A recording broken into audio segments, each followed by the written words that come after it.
রাহমাতাল লিল আলামিন বলেন, মান রাআ মিনকুম মুনকারান ফালইয়ুগাইয়িরহু বিয়াদিহি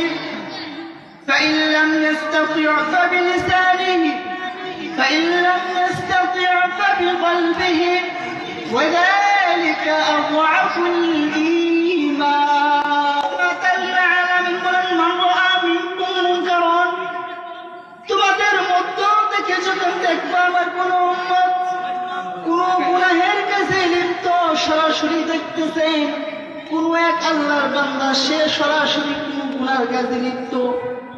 রাহমাতাল লিল আলামিন বলেন তার উচিত ফালইয়ুগাইয়িরহু বিয়াদিহি, সে যেন তাকে বাধা দেয়, বেশি বাড়াবাড়ি করলে হাত দিয়ে বাধা দিবে। আর যদি হাত দিয়ে বাধা দেওয়ার সক্ষমতা না থাকে, কারণ হাত দিয়ে বাধা দিলে আমার উপর আক্রমণ আসার আশঙ্কা থাকবে, রাহমাতাল লিল আলামিন বলেন তার উচিত ফালইয়ুগাইয়িরহু বিয়াদিহি ফাইন লাম ইস্তাতি' ফাবিলিসানিহি, সে যেন তার মুখ দ্বারা তাকে বাধা দেয়, মুখ দিয়ে বলতে হবে বা এই কাজটা করেন না, এই কাজটা খারাপ। আর যদি মুখ দিয়ে বাধা দেওয়ার সক্ষমতা না থাকে, হাত দিয়ে বাধা দিলে আমার উপর আক্রমণ আসার আশঙ্কা থাকে, মুখ দিয়ে বাধা দিলে আমার উপর আক্রমণ আসার আশঙ্কা থাকতে পারে। রাহমাতাল লিল আলামিন বলেন হাত দিয়ে বাধা দেওয়ার সক্ষমতা তোমার নেই, মুখ দিয়েও নাই, রাহমাতাল লিল আলামিন বলেন তার উচিত ফাইন লাম ইস্তাতি' ফাবিলিসানিহি ফাইন লাম ইস্তাতি' ফাবিকলবিহি, সে যেন তার কলব দ্বারা তাকে বাধা দেয়।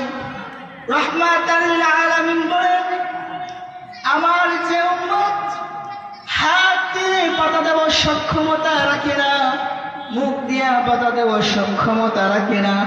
আমার যে উম্মত তার কলব দ্বারা খারাপ কাজকে ঘৃণা করে, খারাপ কাজ করনেওয়ালা ব্যক্তিকে ঘৃণা করে, রাহমাতাল লিল আলামিন বলেন ওই ব্যক্তি হলো আযআফুল মুমিন, সবচাইতে একটা দুর্বলতম মুমিন। সবচাইতে একটা দুর্বলতম মুমিন হলে ওই মুমিনটা তার সামনে খারাপ কাজ হতে দেখে সে তার হাত দিয়ে বাধা দেওয়ার সক্ষমতা রাখে না, তার সামনে খারাপ কাজ হতে দেখে মুখ দিয়ে বলার সক্ষমতা রাখে না, কারণ হাত দিয়ে বাধা দিলে তার উপর আক্রমণ আসার আশঙ্কা থাকে, মুখ দিয়ে বাধা দিলে তার উপর আক্রমণ আসার আশঙ্কা থাকে। রাহমাতাল লিল আলামিন বলেন আমার সে উম্মত তার কলব দ্বারা তাকে ঘৃণা করে, কলব দ্বারা তাকে বাধা দেয়, আর কলব দ্বারা বাধা দেওয়া যে আমার যে বান্দা কলব দ্বারা তাকে বাধা দেয়, সেই মুমিনটাই হলো, সেই উম্মতটাই হলো সবচাইতে একটা দুর্বলতম মুমিন। সবচাইতে একটা দুর্বলতম ওই মুমিনটাই হাত দিয়ে বাধা দেওয়ার সক্ষমতা রাখে না, মুখ দিয়েও রাখে না, সে তার কলব দ্বারা, সে তার অন্তর দ্বারা তাকে বাধা দেয়, সেই মুমিন সবচাইতে দুর্বলতম মুমিন। রাহমাতাল লিল আলামিন।